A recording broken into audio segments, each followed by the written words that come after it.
Hey guys, this is Lovin Meets with Ebraheem Samadi talking all things Palestine, Dubai Bling Season 2 and family.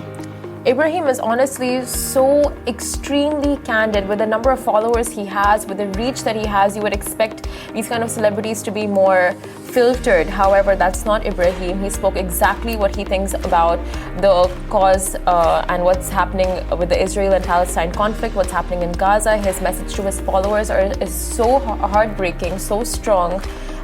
Do take a listen.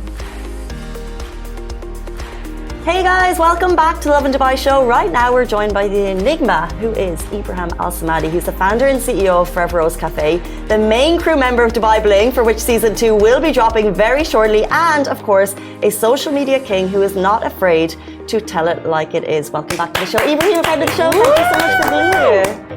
So we've been following you from way before Dubai Bling came out with your cafe and all these projects that you have ongoing, and you have remained your candid self since day one. So how, do you get what are the reactions you get for being so unfiltered on social media? I think people know by now that I don't have a filter. And my dad always told me, your tongue will make you successful and it'll be also your failure. Because they know, I just speak my heart. And I think that in this time and day, we need more people that speaks their heart. Because if you go into social media, you see the majority of people are the same. They just follow what the other person does, and if they do it and it looks right to them, and they'll just copy it. I think we need more personalities who actually reflect of who they are, so that way we can understand their point of view, because I believe all of our brains are wired differently, so we accept things in different ways. And when we express that and we say true to who we are, the world can become a better place. That's beautiful, because recently you just put a video of Angelina Jolie talking about hiding her horns. So that's something you completely relate to. Yeah, so I love Angelina Jolie to the extent where I'm like, why do I? Because I just believe she's such a person and she has a voice, and I've always looked up to her because she doesn't care what people have to think about her. She doesn't care who she offends with what she has to say, what she feels, but she speaks from the heart. So I've always look up to her for that. I think it's so important that we look behind and see what we've put out there, what we put on social media, and say, is that really us? So sometimes every time someone meets me, they're like, wait, you don't seem like the person that you were on Dubai Bling. I'm like, yeah, Dubai Bling's a show. It's, obviously I know the camera's there. So, and I know the way the storyline works. But the thing is that when they get to meet me, they understand exactly who I am. So I look back always and I check my posts. I'm like, is that really me? Am I true to myself? Is that who I am? And with the midst of everything that's happening in the world, I'm sure, just like many people, some people have issues sleeping. Some people have reached to the point where they need to get mental help for what they've seen. Because I believe we're entering into a new era that we're seeing something wrong, and it's difficult to speak about it because whatever we can say, another side might be offended, For me, since day one of this issue, I focused always about humanity, because that's what I care about, is humanity. And I realized that if we don't have humanity, then we are no longer called humans. And this is it's very heavy on my chest to go into social media and seeing these videos and seeing these things, and we have to filter and to understand what's true and what's not. So I am committed to my 600 and 3,000 followers. Every single one of them makes a difference to me. And I have to make sure that whatever I repost, first of all, I believe in. Second of all, I have to verify that it's correct. That's so interesting. And I think it's a really good point about how influencers have a platform now more than ever before. And therefore, your verification of the news is really important. How much of a responsibility do you feel that is to verify the news that you're sharing to your audience? Oh my God, it's huge, because you could be misleading someone and you completely destroyed that situation because of something that took you only 2 seconds to do, is to repost it. Yeah.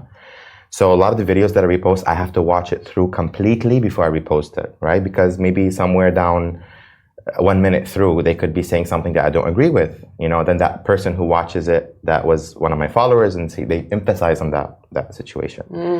So there's posts that I've put and immediately removed because I got information from my team that was not correct information. And there's some things that I've got bashed for putting, okay, which is certain photos that I believe was a bit of the propaganda. I put my attention onto it. My team investigated and proved that it was actually AI generated photos. So I was very clear to say these are IE generated photos and they're not true. So a lot of people who are on the opposition side didn't agree with it and they're upset. They threatened, they said, we're going to email Netflix and we want them to remove you. I'm like, what does Netflix have to do with this? This is my personal opinion. It's not like I'm going on their platform and saying this, you know what I mean? I don't believe that this is tied with this, even with my own work. Like, for example, Forever Rose is quite a popular tourist destination. When the UAE signed the peace treaty with Israel, we had an influx of Israeli tourists who came into our cafe in literally busloads, and we welcomed them and we love having them into our cafe. And a lot of them, they reach out to me and they're like, can you not speak about, the Palestinian conflict? I said, why not? It is difficult. I mean, of course, you understand because it's not always to do with Israelis. It's obviously the political party, and it's you don't want to be blamed for the actions of a leader. Absolutely. So of course, there's a very thin line you don't want to cross with people and associating the actions of some to others. But do you feel like somewhere along the line, it's being so outspoken might affect the viewership of Dubai Bling season 2? I think that being true to who we are is most important because it is a reality show. So lying and hiding the truth or this, I think it's not right. And if anything happens to me in any way or form, if I even lose my business for speaking out, then it wasn't meant to be. I'm a true believer of God, and I believe that everything happens for a reason, and I'm on this world for a purpose, and I have this platform for a reason, and I think I'm being tested. And when I see something wrong, I can't stay quiet. Even if it ruins me, if it destroys me. But at least it's off my chest, because it's going to be more heavier on my chest to live day to day knowing that I cannot speak. Being an American citizen, we were born with a freedom of speech. It's our right. And if that is taken away from me, then I don't know who I am anymore, and I don't know what to do with myself. We could ask you about, some of the negative reactions that you've gotten, because of course this is tragically the biggest divide of our lifetime. But what I would like to ask is actually, you're using your platform for a cause. What about some of the positive reactions that you've gotten? Do you know people that you've genuinely touched and inspired with your stories? One of the things that broke me, this is what made me I was crying literally for an hour. I never cried like that in my life, is when a 13-year-old Palestinian fan in Gaza sends me a voice note, and she's like, in her accent, she's like, I love you so much. We watch you on Dubai Bling. And when all this is gone and all this is done, we're inviting you to our house for a barbecue. And it broke me because of the resilience that she has and the hope that everything's going to be okay, me knowing that it's not. It broke me inside, and I was like, I'm coming, don't worry, everything's going to be okay. And what are you going to tell this person? She's a fan, she's looking up to me, and she's not complaining about, no water, no electricity. She's not complaining about bombs flying over her head. She's telling me that when everything's okay, we're inviting me, Ebraheem, from Dubai Bling, to her house for a barbecue, if she still has one, and this is all over. So it broke me, and it's like, these people they need my voice. They need it more than anything, So I tried my best, in the past 7 days. This is, by the way, in Dubai, it's a time for events. We have Dubai Fashion Week, and I politely declined most of the events because I just couldn't see myself doing anything else besides speaking about the situation. I just did one. I had to go to one because it was in contract. I had to do it, and I went there with wearing all black, and I wasn't in the mood, and like a lot of people saw it, like they were making videos of me, because in Fashion Week you're basically kind of like you have an audience in front of you, and the people taking screenshots like, Bling, this is not your face. I'm like, what am I gonna do? I'm transparent. I can't fake being happy, or I'm not. I'm not mentally okay. I want to make sure everything's okay. And trust me, I am for peace on both sides. I want everyone to be in peace. Everyone deserves the right to be in safety. We are so lucky here in Dubai, having everything that more than what we want. I feel safer in Dubai than I do in America. And we take that amazing thing for granted, because people leave their houses not knowing if they'll be able to get back. I mean, you really touched such an important aspect of privilege over here, but the story you just shared, it's so heartbreaking, and I can't even imagine what you must, go through every day to read such messages, and so go so deep into the stories of people's lives and what they're going through in Gaza and Palestine right now. But speaking of privilege, what are your thoughts on it, and how do you think people can use their privilege to not just help themselves, but to help others? I think first of all is spreading the message is very important. A lot of people around the world don't know what's going on. Mainstream media has failed us.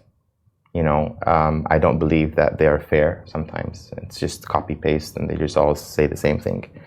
People now rely on podcasts or these type of live radio or TV to get their information from. So it's very important that we spread the right message first of all. I think that donating is quite important to the correct organization. It has to be approved by government, especially here in Dubai. I know there's a lot of different avenues like UAE Red Crescent, Dar al-Bil Society. These are, governed by the government. They made sure that the actual money does reach people. I would be very careful in where I send my money to, because a lot of these non-profit organizations, they say they're non-profit. However, the shareholders have very high salaries, and it's just a loop for them to make profit for themselves. Third of all, I'll always keep these people in our prayers and try our best to avoid negativity from online. I'm getting currently at the moment 100 direct messages per minute. And a lot of them I realize they're bots, because if you start to read it, it's basically kind of like AI generated. So it's like talking in loops. So in the beginning, I was like, I wasn't going to answer. Then I was like, you know what? I'm going to answer. So I did a few of them, but it was really savage answers. It was just like, someone told me you need to go buy a brain. And my reply was, tell me where you bought yours from, because you need a refund. Oh. So these are the things that I was posting, and there's a highlight in my Instagram, that says wasted on bots, these good answers. Disaster. No, but actually I made sure that the ones, like, I knew the bots, who they were. I can tell because they have a certain vibe, especially to the DP and the way they write. But like the ones that have like one or two lines that were just like very direct, that I know they weren't, so I would answer those. And I put that in highlights, and I swear to you guys, like, you have no idea. Like, I had people from all over the world saying this is the first time we laughed in 4 days. Like, thank you for this. Like, it took the situation in a positive way, because everyone's really upset about it. But like, I took it in like kind of making fun of what they're doing to me, instead of replying in a very bad way. So it's very important not to engage, because the concept of this propaganda war is, especially in the mainstream media and on social media, is that when they're coming to attack you, they're no longer wanting you to speak about the situation. They want to make it personal. So it's actually removing you from what your actual cause is. So remember I told you that I go back and I like to reflect and say who I am, what have I put out there? Am I putting out the right information? Am I making, let's say, too many selfies or whatever? And I'm a very good person at doing selfies. So I actually reduced that. Now I'm like, you know what? I'd rather put out information rather than myself. So people start to understand, well, Ebraheem is having a different aspect. So it's important that you pull yourself back and say, why am I arguing with this person? Why do I have to convince this person? This person is not going to be convinced. Should not waste my energy on them or tire myself with them. Completely ignore. Just ignore and move on to the focus. The focus is humanitarian support for Palestinians at the moment, because they are the ones that are in need at the moment. Whatever happened 7 days ago, that has finished. At the current moment, we're talking about a country, 2.1 million population. no electricity, no water. I just read something recently that they had an agreement to open the border with Egypt, and that has fell through. So this is the current most important thing, and I believe all of the governments in the Middle East and obviously around the world are doing their utmost best to support. And whenever I get like messages, also people are like, oh well, the UAE has signed a peace treaty. I'm like, that's good. When I was one of the first people to want it, because what is it called? It's called a peace treaty. So it's an initiative to stop all this, and I'm for it, and I stand with the governments, especially in this region, because I know they're doing their best. But at the same time, what people don't understand is that they have also a commitment to protect its citizens as well, and never to escalate things in a bad way, and to be diplomatic and to speak about it in a professional way, and to kind of come to a conclusion together, not to escalate it. It's on the government to be diplomatic. It has to be, two wrongs don't make a right, and I think that this is the right approach. We're only limited to what we can do as civilians, and I think we have a responsibility as humans, more than anything else, is to speak the truth, not to be like, for example, well, my country doesn't believe in that. I'm an American citizen. America is standing with Israel. I stand with Palestine. It's tough. I mean, it's so dire. Like, you have Hamas who are not letting civilians cross. You have Egypt that have closed borders. You have Israel who are asking citizens to evacuate. And right now, the only people suffering are the civilians. This is what I don't understand. So, I was watching an influencer in America. She was like, an Israeli influencer. She was like, Egypt should open its borders and let the Palestinians go there. Yeah, so you can let them to leave and take their land again. So I'm like, that doesn't make sense. I mean, you can open your borders, put them into Israel, secure them, and then do what you have to do with whatever you got to do. For those who are positively supporting you, what message do you have for them? I really appreciate it. It means a lot to me. The positive aspect of it, I would say, is about 95%. People, like, for example, people like Kylie Jenner, she lost followers, and people like me, I've gained about 6,000 followers in the past things, and that's not the reason why I'm speaking. And I've lost 3 when I first spoke about it, and then I gained afterwards, because people said, wait, this guy is like, he's speaking right. And a lot of people who, let's say, didn't like me on the show on Netflix, because not everyone's gonna like you. You're always gonna have this, lovers and haters. A lot of them said, you know what, we love you now. I'm like, why? I'm like, because you spoke. I'm like, obviously, you don't.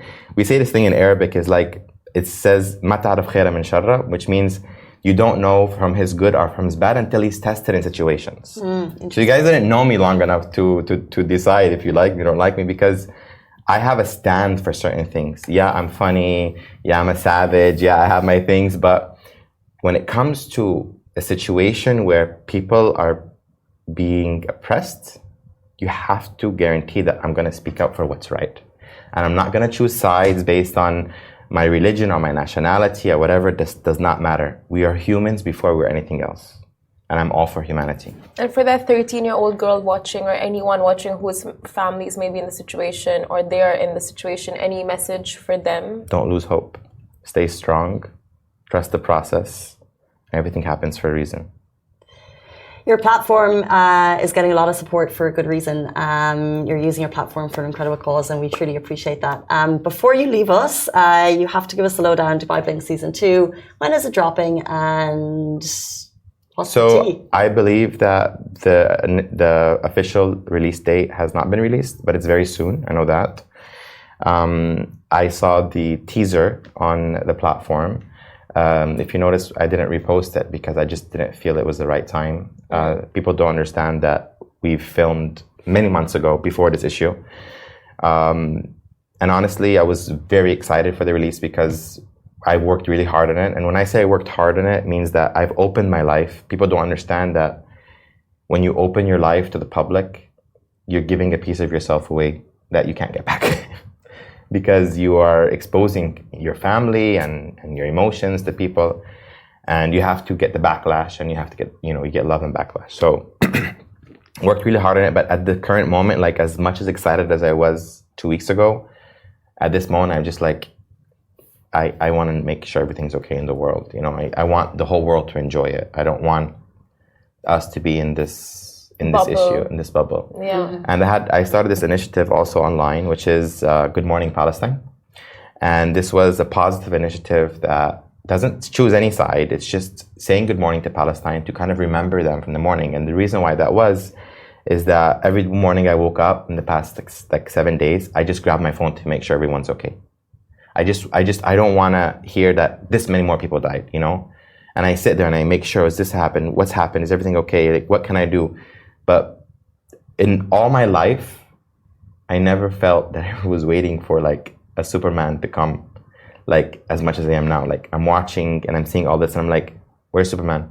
Where's Batman? Honestly, where's Spider-Man? looking at your story, seems like you are working to be Superman, and you're also working on like Silicon Oasis in Dubai, in the city here itself. What exactly is that? Yeah, so basically I was getting all this information that a lot of people were getting shadow banned, you know, and one of them is Huda Beauty. By the way, Huda Beauty, this lady, her and Muna, the whole Katan family, I love them. They're so boss. Like this lady was like, oh, we're no longer going to buy your products, you know, in Israel, da, da, da. She was like, I don't want blood money. And her comment was so, you know, strong, and it went viral on social media. So I believe that there'll be a time that, you know, we all should be able to do what we can. And I think that, you know, me, Huda Beauty, and other business people spoke their minds. And the world needs to see our opinions, you know. And trust me, my opinions is not biased. I make my research. I check things out. And I don't mean to offend anyone, but it's just my opinion. On the Silicon Oasis. Oh, the Silicon Oasis, sorry. So the Silicon Oasis was basically, like I was saying, people were getting shadow banned. And I would think it was unfair for a lot of people that their voices are being shut down by Instagram or, you know, the platform or TikTok, whatever they are. So I said to myself, you know, we need to get with the officials in the Middle East and the government and to create our own platform where it's free to speak, and you can, as long as it is within the guidelines of the community and respecting everyone and keeping everyone, but not to be silenced, because I think the best thing that happened to the world is these type of platforms where people can go out and speak. But now they're kind of taking it away from us, where we're getting banned or we don't get the views that we used to get. So I said, well, it's maybe a time that we start to create our own platform. And that way, when competition comes in, people start to say, well, you know what, maybe we can't shadow ban these people anymore because they're going to be leaving us and we're not going to have the amount of users as we did before. So you're creating a platform? I'm working on it. Wow. Amazing. I want to really make it on a big level. I want to make it, all day, like today, while I'm doing my cardio, I'm thinking like, how can I make it more fair? You know, where it's not just for a certain, you know, demographic, whatever, but it's just fair, like without upsetting anyone. And like one of the things, like I remember when I opened a business, like I want to go reserve the name, right? And you can't get the name because like a person goes and reserves like 100 names and they take like these major names. And I was like, when we go into reserve names, you should have a license for that name before you use it. Otherwise, you have to choose another name. So these type of things, like all the issues that we currently see with the platform at the moment, I want to make it better, a better place. Everyone has to be verified. You have to show a form of ID so we can kind of cancel the trolls because, you know. And the bots. Oof. Very interesting, and something that we would very look forward to seeing you roll out in the future. But for now, how can people follow you? How can people get in touch with you to see more of what you're sharing? So my Instagram handle, The Blooming Man. And the word The Blooming Man comes from me always trying to prosper and become better, blooming. All my social media is the same. So TikTok, Instagram, and Snapchat. And also if any corporate deals or brands or anything wants to reach me, also my email is available in the contact on Instagram. It's the best ways to reach out to me. So before we go, people need a distraction. So 3 feuds people can look forward to in Dubai Bling. Apart from yours and Zaina's, we have DJ Bliss and Chris Fade. Who's the third one? Who's the third what? There is the third feud. Who's the feud with? Let me just tell you this. Is this Ebraheem feud? Let me just tell you this. So from the beginning, from the first episode to the end episode, you're going to be at the edge of your seat. People need a distraction, something to look forward to. You have to tell us what it is. Give them a distraction. So let's go through the ones that you think you know already. Zaina Ebraheem. Ongoing. Back. No problem there. We know that's happening. Next one. DJ Bliss, Chris Fade. Public knows we're here for that. And then the third final one. We want to hear from the horse's mouth. Horse? From the stallion's mouth. It's going to be a don't want to give any spoilers. No, you have to. Like, they need I'm trying to think. Hold on. The world needs this. Oh God. I think Jane Amran. She was great. She's a fashion icon. Yeah.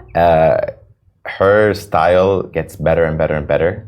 I think all. That's not a spoiler, though. Okay, so basically, I think we did really good on our fashion. I think our fashion went up a few, especially for me. Like I was like, it was so funny. It was just like when I was wearing the different things, my wife was like, no, yes, absolutely, you know.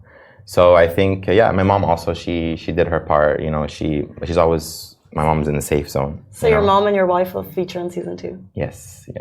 You know something about my mom? Ooh. His wife, finally! Listen, you know something about my mom was cute is that with all what's going on in the world, you know, the child always looks for comfort from the mother, you know? And while I was going through, because I'm still at it, messaging and this and that, with all this, what's happening in the world, my mom, she looks at me and she looks right into my eyes.